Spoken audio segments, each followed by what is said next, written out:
Hi everyone. आगे हम देखते हैं आर्टिकल 17 के आगे से। प्रीवियस वीडियो में हमने देखा था आर्टिकल 16 तक, अब देखते हैं आर्टिकल 17 के आगे से। आर्टिकल 17 बोलता है कि एबॉलिशन ऑफ अनटचेबिलिटी। इसमें हम डिटेल में पढ़ेंगे एबॉलिशन ऑफ अनटचेबिलिटी के बारे में। अब ये अनटचेबिलिटी क्या होता है? आपने देखा होगा कि हिंदुज़म में कास्ट सिस्टम होता है। कास्ट सिस्टम में जो अपर कास्ट होती हैं, आपको नाम याद रखने की ज़रूरत नहीं है, बस इतना याद रख लो कि अपर कास्ट जो होते हैं वो लोअर कास्ट को डिस्क्रिमिनेट करते थे। तो जो लोअर कास्ट होते थे उनको बोला जाता था कि इनसे हमें दूर रहना है। तो लोअर कास्ट जो होते थे वो ज़्यादातर नॉन वेज खाते थे, बाकी जो चीज़ें जो अलाउड नहीं होता था तो वो सब करते थे, तो उनको वो दूर रखते थे।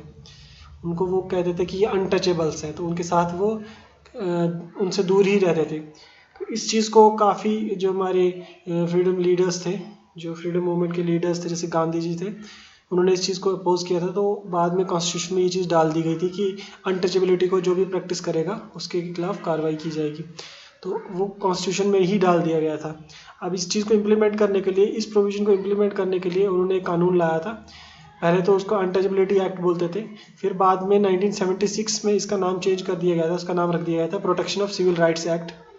फिर बाद में इस चीज़ को और स्ट्रिंजेंट बनाने के लिए 1989 में एक SC/ST एट्रोसिटीज़ एक्ट लाया था, schedule caste schedule tribe prevention of atrocities act. ठीक है, तो ये लाया गया था 1989 में। इस चीज़ को बाद में 2015 में फिर से अमेंड किया गया था इस चीज़ को। फिर इसमें काफ़ी सारे जो ऐड किए गए थे, नए ऑफेंस ऐड किए गए थे। ठीक है, तो नए ऑफेंस ऐड किए गए थे 2015 में। प्रीवियसली जम्मू एंड कश्मीर में ये जो प्रोविज़न है SC/ST एट्रोसिटीज़ एक्ट, ये एप्लीकेबल नहीं था। इसी के जैसे प्रीवियस वीडियोस में हमने देखा था, JNK के कॉन्स्टिट्यूशन में हमने देखा था कि काफ़ी सारे एक्ट, अराउंड 106 एक्ट्स जो थे वो इम्प्लीमेंट नहीं हो रहे थे JNK में। लेकिन जब 370 एब्रोगेट हो गया तो उसके बाद से 106 न्यू लॉज ऐड हो गए थे। उसमें ये भी था SC/ST एट्रोसिटीज़ एक्ट, पहले ये JNK में एप्लीकेबल नहीं था। इसी तरह फॉरेस्ट राइट एक्ट, बहुत सारे एक्ट्स थे जो एप्लीकेबल नहीं था। तो ऐसे बहुत सारे एक्ट्स थे जो एप्लीकेबल नहीं थे, तो बाद में 106 एक्ट्स जो थे एप्लीकेबल हो गए थे एक टाइम पे। उसके बाद भी कुछ और ऐड हो गए थे, लेकिन हमें इतना ही याद रखना है, ये SC/ST एट्रोसिटीज़ एक्ट जो है, प्रिवेंशन ऑफ एट्रोसिटीज़ एक्ट, ये अंडर आर्टिकल 17 आता है, तो ये एप्लीकेबल है। ठीक है, इसमें जो भी फाइन वगैरह है ये मैंने थोड़ा रेफरेंस के लिए आपको आगे दे दिया ताकि आपको चीज़ याद रह जाए। ठीक,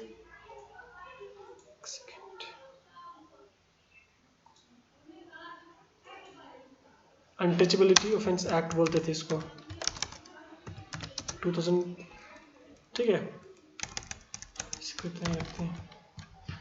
नेक्स्ट है आर्टिकल 18। आर्टिकल 18 ज़्यादा इंपॉर्टेंट नहीं है, बस इसमें थोड़ा सा आपको याद रखना है कि एबॉलिशन ऑफ टाइटल्स। किसी भी इंसान को, जैसे पहले राजा, बड़े बड़े राजा जो होते थे वो टाइटल्स रखते थे, तो वो टाइटल्स आप नहीं रख सकते। स्पेशल प्रिविलेजेस हम उनको नहीं दे सकते थे स्टेटस की फॉर्म में। जैसे राजा पहले नाम रखते थे, राजा जैसे रखते थे कि जैसे अशोका का एक होता था टाइटल, उसी तरह बड़े बड़े राजा महाराजा का अलग अलग टाइटल होता था। तो वो टाइटल्स अब लोग नहीं रख सकते। हर एक कॉमन मैन है, हर किसी का अपना अपना नाम है, तो वो टाइटल नहीं रख सकते। अगर लिटरेचर वगैरह के में दिया हुआ है कोई टाइटल तो वो अलग चीज़ है, लेकिन ऐसा टाइटल जिससे डिफरेंसेस क्रिएट हों तो वो वाले टाइटल हम नहीं रख सकते। ये अंडर आर्टिकल 18 है। आर्टिकल 18 में आपने यही चीज़ याद रखनी है कि ये जो कोई भी आदमी है, कोई भी आदमी है ये इंडिया में, वो अपने आप को कोई भी टाइटल खुद से नहीं दे सकता। बड़ा टाइटल जैसे कोई टाइटल देते हैं, जिससे जैसे राय बहादुर हो गया, राजा हो गया, तो ऐसे टाइटल वो नहीं दे सकते। ठीक है, तो ये टाइटल नहीं दे सकते। इसमें एक चीज़ लिख लो कि जैसे ये prohibits the state from conferring any titles except military and academics title. Military और एकेडमिक्स में अगर कोई टाइटल मिला है तो उसमें प्रॉब्लम नहीं है, लेकिन बाकी कोई टाइटल नहीं रख सकते। अगर कोई फॉरेन नेशन से कोई सिटीज़न को कोई टाइटल देता है, जैसे इंडियन सिटीज़न को कोई फॉरेन नेशन से टाइटल देता है, तो वो भी वो टाइटल नहीं ले सकते जब तक वो प्रेसिडेंट से परमिशन नहीं ले सकते। Foreign titles from foreign nation they have to take permission from president of India. ठीक है, 1954, ये आपको ज़्यादा डिटेल में जाने की ज़रूरत नहीं है, इसको मैं डिलीट ही कर देता हूँ। कि एक केस है, अगर आप याद रख सकते हो तो वेल एंड गुड, कभी कोट करना पड़ जाए तो ये बालाजी राघवन केस, इसमें बोला था टाइटल अलाउड नहीं है, बस और कुछ नहीं है इसमें। अभी तक हमने पढ़ा आर्टिकल 12, आर्टिकल 13, 14, 15, 16, 17, 18 और ये 18 एंड हो गया। आर्टिकल 12 में हमने देखा था कि डेफिनेशन ऑफ स्टेट। आर्टिकल 13 में हमने देखा था जुडिशियल रिव्यू और एम्बिट ऑफ लॉ। आर्टिकल 14 से लेके 18 तक हमने पढ़ा राइट टू इक्वालिटी, ठीक है। उसमें 14, 15, 16, 17 हमने पढ़ा अनटचेबिलिटी, 18 में हमने पढ़ा आर्टिकल टाइटल से रिलेटेड। कोई भी इंसान अपने आप को टाइटल नहीं देख सकता, यूज़ नहीं कर सकता ऐसा टाइटल, जैसे राय बहादुर, राजा, ऐसी टाइटल वो यूज़ नहीं कर सकता, तो वो अनकॉन्स्टिट्यूशनल है। अब हम पढ़ते हैं इंपॉर्टेंट वाला आर्टिकल 19 से लेके 22 तक, इसको बोलते हैं right of freedom of speech and expression. लेकिन इसमें कुछ रीजनेबल रिस्ट्रिक्शंस होती हैं। अब ये इंपॉर्टेंट है, बहुत ही इंपॉर्टेंट है एग्जाम पॉइंट ऑफ व्यू से। एक तो हो गया ये जो मैंने पीछे बताया था आर्टिकल 14, 15 और 16, ये 3 आर्टिकल बहुत इंपॉर्टेंट है। उसके अलावा ये वाले आर्टिकल ज़्यादा इंपॉर्टेंट है, इसमें से पूछा जा सकता है क्वेश्चन अगर पूछा तो। आर्टिकल 19 से 22 तक, इसमें आपको ये वर्ड याद रखना है, SAUMRO, सोमरो। मैंने अपने से एक एक्रोनिम बना के रखा हुआ है, इससे मैं याद रखता हूँ उसको। इसमें क्या चीज़ है, आर्टिकल 19 से 22 की बात करते हैं। आर्टिकल 19 में क्या बोला जाता है, ये बोलता है कि freedom of speech and expression but reasonable restrictions होती हैं। स्पीच एंड एक्सप्रेशन का मतलब ये है कि 19 में बहुत सारे फर्दर प्रोविजंस हैं, 19(1), 19(1)A, 19(1)B, 19(1)C, 19(1)D, 19(1)E)F(G), ठीक है। इसमें ये जो F वाला है इसको अबॉलिश कर दिया गया था, F वाले को अबॉलिश कर दिया गया था, ठीक है ना। तो बाकी जो है वो हमने पढ़ने हैं। उसमें क्या है, सबसे पहला right of freedom of speech and expression, मतलब आपको बोलने की आज़ादी है। आप किसी को भी कुछ, आप किसी के अगेंस्ट बोल सकते हो, आपको कुछ भी बोलना आप बोल सकते हो, आपको कोई रोकेगा नहीं, एज लॉन्ग एज वो डिफेमेटरी ना हो, किसी को हर्ट ना करता हो, ठीक है ना। तो वो रीजनेबल रिस्ट्रिक्शन यहाँ पे लिखे, रीजनेबल रिस्ट्रिक्शन। इसका मतलब आपको बोलने की आज़ादी है लेकिन एब्सोल्यूट नहीं है। इतनी आज़ादी नहीं है कि आप किसी को कुछ भी बोल दो, उसकी इमेज को ख़राब कर दो, गालियाँ देनी शुरू हो जाओ, तो वो चीज़ अलाउड नहीं है। स्पीच एंड एक्सप्रेशन का, right to freedom of speech and expression का मतलब है आपको बोलने की आज़ादी है, लेकिन एक लिमिट है उसमें। वो लिमिट क्या है कि कुछ रीजनेबल रिस्ट्रिक्शंस है। अब वो लिमिट कितनी है वो हमें इतना डिटेल में नहीं जाना, बस इतना याद रखना है कि बोलने की आज़ादी है लेकिन एक लिमिट है। हम किसी को इतना भी नहीं उसके अगेंस्ट बोल सकते कि उसकी बदनामी हो जाए, बिला वजह उसकी बदनामी हो जाए जो कि उसने नहीं भी किया हो, तो उसको वो डिफेमेशन में आ जाएगा। डिफेमेशन का मतलब उसकी इंसल्ट हो रही है, तो वो उसकी वो हमारे अगेंस्ट केस भी कर सकते हैं। तो सेकंड है article 19(1)B, right to peace, peaceful assembly without arms. ये पीसफुल असेंबली क्या हो गया, पीसफुल असेंबली का मतलब है अगर आप पीसफुली कहीं भी खड़े हो, आपको कोई कुछ नहीं कहेगा, कोई रोक टोक नहीं है, आप कहीं भी जाके कहीं भी खड़े रह सकते हो, लेकिन विदाउट आर्म्स। अब आप बंदूक लेके खड़े हो जाओगे कहीं पे तो आपको तो पुलिस पूछेगी कि क्यों खड़े हो, ऐसे क्या कर रहे हो, किसके कहाँ से लाए गन्स, तो वो चीज़ अलाउड नहीं है, ठीक है। तो पीसफुली आप कहीं भी खड़े रह सकते हो, लेकिन इसमें भी क्या है, रीजनेबल रिस्ट्रिक्शन। अब इसमें रीजनेबल रिस्ट्रिक्शन क्या है, कोई ऐसा एरिया जहाँ पे मूवमेंट अलाउड नहीं है, जैसे आर्मी का कोई कंटोनमेंट एरिया है जहाँ पे आर्मी प्रैक्टिस करती है, कुछ और है, कोई और डिफेंस का एरिया है, या फिर कोई ट्राइबल एरिया, वहाँ पे नहीं जा सकते, तो पीसफुल असेंबली उन जगहों पे अलाउड नहीं है, ठीक है। तो वो चीज़ें रीजनेबल रिस्ट्रिक्शन समझ आ रहा है। तो आगे है article 1C, 19(1)C, right to form union. अब कोऑपरेटिव सोसाइटी, यूनियन, एसोसिएशन, ऐसी चीज़ें आप बना सकते हो, ठीक है ना, तो ये आपका राइट है, ठीक है। आपने हम आगे पढ़ेंगे कोऑपरेटिव सोसाइटी, हम पढ़ेंगे कि जैसे हमने पढ़ा ना ये 9A part 9A 9B 9C, हम पढ़ेंगे 73rd amendment act, 74th amendment act. तो उसी तरह उसमें एक कोऑपरेटिव सोसाइटी आती है, तो वो किसके अंडर आता है, आर्टिकल 19। अब ये चीज़ याद रखना कि अगर हम कोई पॉलिटिकल पार्टी बनाते हैं, पॉलिटिकल पार्टी का मतलब क्या होता है, वो हमने कोई यूनियन बनाई उसके बाद वो पार्टी बन गई, तो वो राइट जो हमें मिलता है वो अंडर आर्टिकल 19 मिलता है हमें। तो ये चीज़ अब याद रखना, अगर हमें कोई पॉलिटिकल पार्टी बनानी होगी तो वो अंडर आर्टिकल 19 आता है, क्योंकि उसमें हम अपने आप को एक्सप्रेस कर रहे हैं, अपने ओपिनियंस दे रहे हैं, अपने आइडियाज़, अपनी आइडियोलॉजी बता रहे हैं, तो अंडर आर्टिकल 19 आता है। इसी तरह under article 19(1)D, right to move freely throughout the territory. कहीं पे भी इंडिया में कहीं पे भी अगर आपको घूमना है आप जा सकते हो, लेकिन इसमें भी रीजनेबल रिस्ट्रिक्शंस हैं। क्या, जैसे नॉर्थ ईस्ट में काफ़ी सारे ट्राइबल एरियाज़ हैं, वहाँ पे आपको मूवमेंट अगर करनी है तो वहाँ पे उसको बोला जाता है inner line permit system.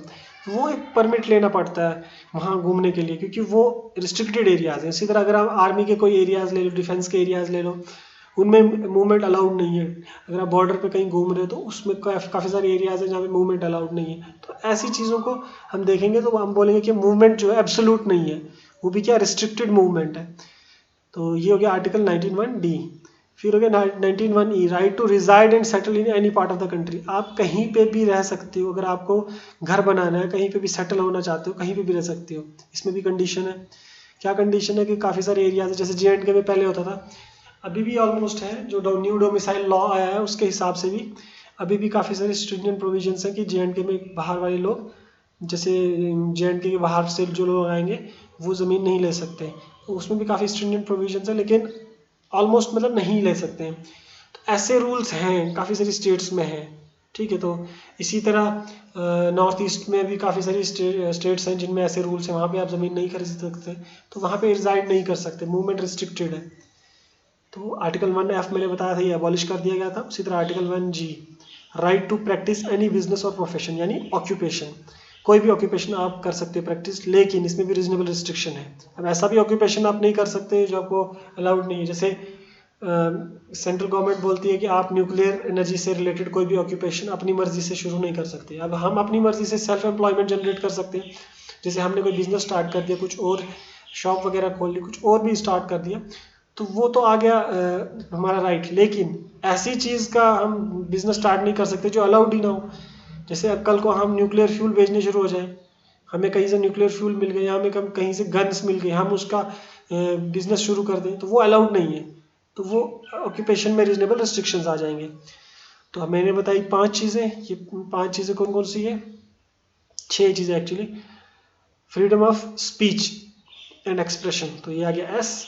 A से आ गया assembly but without arms, U से आ गया यूनियन, M से आ गया मूवमेंट, R से आ गया रिजाइड, O से आ गया ऑक्यूपेशन। तो ये मैंने SOMRO, SAUMRO से याद रखा हुआ है। Speech, assembly, union, movement, resident, मतलब रेजिडेंस, यहाँ पे भी रिजाइड करना, ओ से ऑक्यूपेशन। तो इस तरह से आपको याद रखना पड़ेगा freedom of speech and expression. आपको ये चीज़ याद रखनी है कि फ्रीडम जो है, freedom of speech and expression, ये एब्सोल्यूट नहीं है, ये 100% आपको फ्रीडम नहीं देता, इसमें कुछ रीजनेबल रिस्ट्रिक्शंस है, 100% आपको नहीं है, लिमिट्स है कुछ, आप कुछ उस हद से बाहर नहीं जा सकते। अगर उस हद से आप बाहर चले जाते हैं तो आपके अगेंस्ट कार्रवाई की जा सकती है, ठीक है।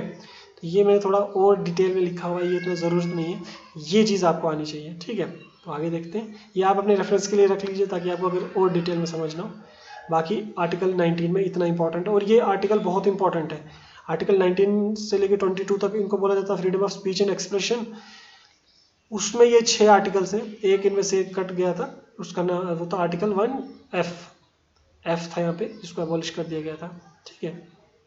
Next article 20, protection in aspect of in respect of conviction of offence. Already आपको कन्विक्ट कर दिया गया, कन्विक्ट यानी आपका जुर्म जो है साबित हो चुका है, तो आप कन्विक्टेड हो। इसका मतलब क्या, आपके भी कुछ राइट्स होंगे।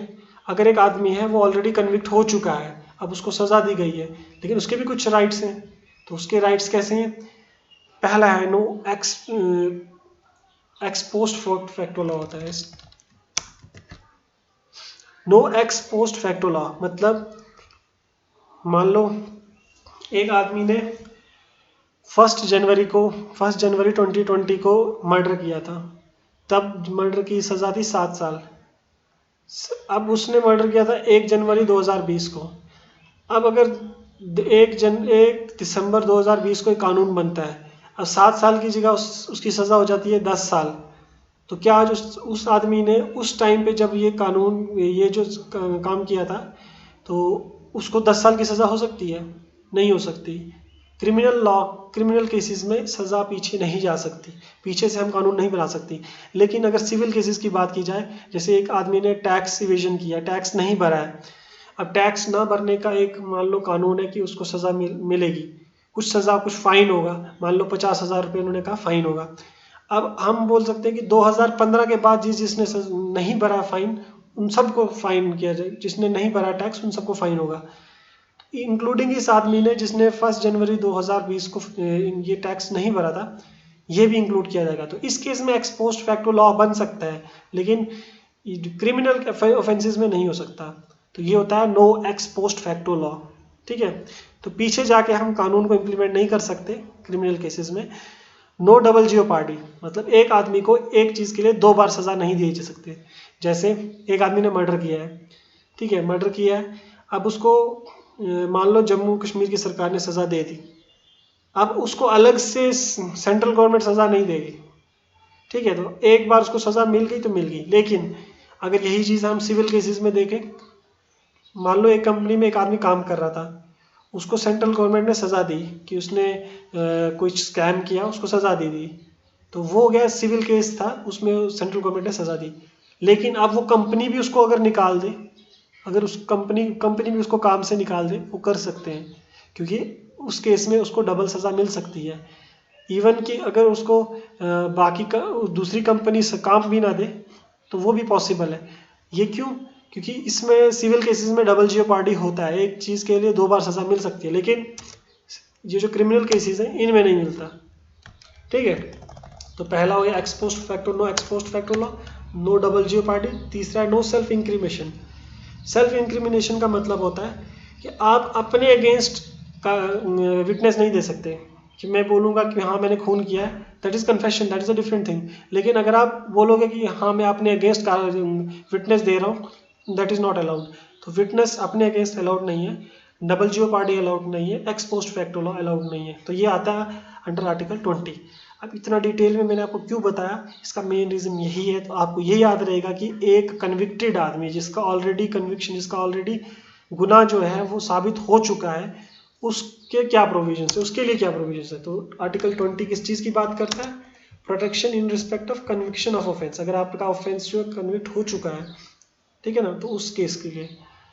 अब article 21 protection of life and personal liberty, ये इंपॉर्टेंट है। पीछे हमने 19 बोला था, 19 के बाद 21 इंपॉर्टेंट है, ये बहुत इंपॉर्टेंट आर्टिकल है। इसमें भी आर्टिकल 21 आप देख लीजिए, no person shall be deprived of personal liberty except the authority established by law. ये वाला प्रोविजन हमने लिया था जापान से। ये वाला जो प्रोविजन हमने लिया था, प्रोसीजर एस्टेब्लिश्ड बाई लॉ तो हमारा था, लेकिन ड्यू प्रोसेस ऑफ लॉ जो हमने लिया था, ये ड्यू प्रोसेस क्या होता है, प्रोसीजर एस्टेब्लिश क्या होगा, आगे देखेंगे हम। अभी के लिए आप इतना याद रखो कि आर्टिकल 21 में जो हमने ये चीज़ ली है, ये लिया हमने जापान से। मैंने कहा कि हमारे कॉन्स्टिट्यूशन में काफ़ी सारी चीज़ें ऐड की गई हैं बाहर वाले कॉन्स्टिट्यूशन से, तो उनमें ये चीज़ जापान से ली गई है। मेनका गांधी का एक केस था, उसमें बोला जाता है ड्यू प्रोसेस ऑफ लॉ। पहले क्या होता था, देखो हमारे कानून में लिखा गया है कि, अब मैं आपको एग्जांपल देता हूँ। अगर एक जगह बोला गया है कि एक औरत है, वो बैंक में रोज़ आती है अपनी पेंशन लेने के लिए, तो उसको बोला जाता है वहाँ पे आके कि आधार कार्ड बताओ और अपनी पेंशन लेके जाओ। रोज़ उसको यही काम करना होता है, नेक्स्ट डे भी करती है, नेक्स्ट मंथ भी करती है, 3rd month, 4th month, 5th month. अब जो वहाँ का मैनेजर है और जो वहाँ का स्टाफ है वो उसको अच्छे से जानते हैं, लेकिन एक बार, एक महीना, एक दिन वो भूल जाती है। तो अब क्या उसको बोला जा सकता है कि इसको जब तक ये अपना आधार कार्ड नहीं लाएगी तो हम इसको नहीं देंगे पेंशन? सिंपल सी बात है, उस औरत को वो अच्छे से जानते हैं, उस बूढ़ी औरत को वो अच्छे से जानते हैं, तो कोशिश वो ये करेंगे कि चलो नेक्स्ट टाइम कंपैशन के बेसिस पे हम इसको बोल देते हैं, नेक्स्ट टाइम ले आओ। अब वो वहाँ पे तो उन लोगों ने बोल दिया उसको कि नेक्स्ट टाइम ले आना, इस बार आप ले जाओ पेंशन। तो इसका मतलब था कि उन्होंने ड्यू प्रोसेस इस्तेमाल किया। ड्यू प्रोसेस का मतलब कि जो बुक्स में लिखा हुआ था, जो रूल में लिखा हुआ था कि आधार कार्ड के बिना आपको नहीं देना है, अब ऑब्वियसली उनको पता था कि आधार कार्ड वहाँ पे उसके पास है, लेकिन इस बार वो भूल गई है, वो हर बार लाती है, एक ही बार भूली है, तो उसमें हम बोलेंगे इसने, जो वहाँ मैनेजर था उन्होंने यूज़ किया ड्यू प्रोसेस ऑफ लॉ। इसी तरह कानून में भी होता है, अगर कानून में लिखा हुआ है कि एक चीज़ की सज़ा इतनी है तो इतनी ही देनी है, तो वो ठीक है। लेकिन अगर आपको उसमें ड्यू प्रोसेस यूज़ करोगे, ठीक है, ड्यू प्रोसेस यूज़ करोगे, देखोगे क्या उसने सच में ऐसा गुनाह किया था, क्या उसको इस सच में ऐसी सज़ा मिलनी चाहिए, तो उस चीज़ को बोला जाता है ड्यू प्रोसेस। तो ये वाली चीज़ जो हमने देखी थी, ये एक इनोवेशन थी इंडियन कॉन्स्टिट्यूशन में। ये कहाँ से लाई गई थी? ये लाई थी यूएसए में, यूएसए से लाई गई थी। अगर हम बिल्कुल कानून के word by word, letter by letter चलेंगे, उसको बोला जाता है प्रोसीजर एस्टेब्लिश्ड बाय लॉ, ठीक है, हम बोलेंगे प्रोसीजर एस्टेब्लिश्ड बाय लॉ। लेकिन अगर हम चलेंगे कानून में थोड़ा सा इनोवेशन करके कि इससे ज़्यादा फायदा हो सकता है, लेकिन ये इनोवेशन का क्या मतलब है? इसका यही मतलब है फॉर द लार्जर गुड, उससे फ़ायदा ही होगा अगर, तो उसके लिए हम उसको बोलते हैं ड्यू प्रोसेस ऑफ लॉ। तो मेनका गांधी केस में ये ड्यू प्रोसेस ऑफ लॉ चीज़ जो थी ये लाई गई थी, उससे पहले ये चीज़ कॉन्स्टिट्यूशन में नहीं थी, ठीक है। मेनका गांधी केस में उन्होंने बोला था कि जो ये है protection of life and personal liberty, है ना, तो लाइफ की जो डेफिनेशन है, it should be fair, reasonable होनी चाहिए, ट्रांसपेरेंट होनी चाहिए, ह्यूमन एग्जिस्टेंस होनी चाहिए, ना कि एनिमल एग्जिस्टेंस होनी चाहिए। तो ये सब चीज़ें जो थी ये मेनका गांधी केस में बोला गया था। बाकी आपको डिटेल में याद नहीं रखना है, एक चीज़ आपने याद रखनी है कि इसमें कुछ ड्यू प्रोसेस ऑफ लॉ की बात की गई थी कि आपने इसमें क्या करना है, थोड़ा सा लीनियंट होके आपने चीज़ों को एक्सप्लेन करना है। दूसरा इसमें आर्टिकल 21A आता है। अब देखो ये जब भी यहाँ पे capital A, capital B, capital C लिखा होगा, इसका मतलब ये वाला पोर्शन जो है बाद में ऐड किया गया था। आर्टिकल 21 ओरिजिनली यही था, right to life and personal liberty, लेकिन आर्टिकल 21A का मतलब ये बाद में ऐड किया गया था। State shall provide free and compulsory education from 6 to 14, 6 से 14 साल के एज तक हर किसी का राइट है एजुकेशन लेना। ये किस अमेंडमेंट से लिया गया था? 86th कॉन्स्टिट्यूशनल अमेंडमेंट एक्ट 2002, ये इंपॉर्टेंट है। 86th कॉन्स्टिट्यूशनल अमेंडमेंट एक्ट 2002, ये बहुत इंपॉर्टेंट है। ये पूछा जा सकता है कि कौन सी अमेंडमेंट से ये चीज़ लाई गई थी, कौन सी अमेंडमेंट से ये चीज़ लाई गई थी। मैं इसको थोड़ा कलर चेंज कर देता हूँ ताकि आपको ये चीज़ याद रह जाए, ठीक है। 86th constitutional amendment act 2002, 21A जो आर्टिकल है ये बोलता है राइट टू एजुकेशन की बात करता है। किसकी बात करता है? राइट टू एजुकेशन की बात करता है। यहाँ ऐड कर देता हूँ, राइट टू एजुकेशन की बात करता है।